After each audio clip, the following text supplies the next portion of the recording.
Hi, I'm Jubair from our Danger Mind session.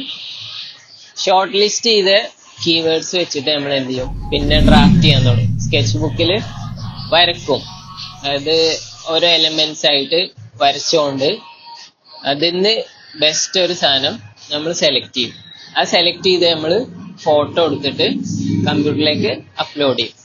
എന്നിട്ട് പിന്നെ എന്ത് ചെയ്യും, അതിന്റെ ഡിജിറ്റൽ വെർഷന് ഡ്രാഫ്റ്റ് ചെയ്തെടുക്കും. ഇലിസ്ട്രേറ്ററിലാണ് നേരത്തെ നമ്മൾ ചൂസ് ചെയ്ത് വെച്ചിട്ടുണ്ട്. ആ കളേഴ്സ് ഒക്കെ ആഡ് ചെയ്തിട്ട് നമ്മൾ എന്ത് ചെയ്യും, 4 ഫയലാക്കി വെക്കും. എന്നിട്ട് നമ്മൾ എന്ത് ചെയ്യും, ഒരു ½ ബ്രേക്ക് എടുക്കും.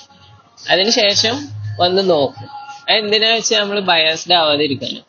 നമുക്ക് ഒരു ഐക്കൺ ഇഷ്ടപ്പെട്ടാൽ ചിലപ്പോൾ അതന്നെ ചൂസ് ചെയ്യും. നമ്മളൊരു ബ്രേക്ക് എടുത്ത് വന്ന് മൈൻഡ് ഫ്രഷ് ആയി നോക്കുമ്പോൾ നമുക്ക് മനസ്സിലാവും ഏത് വേണമെന്ന്. പിന്നെ അതിന്റെ സ്കേലബിലിറ്റി ഒക്കെ ചിന്തിക്കണം. നമ്മളിത് വരക്കുമ്പോഴൊക്കെ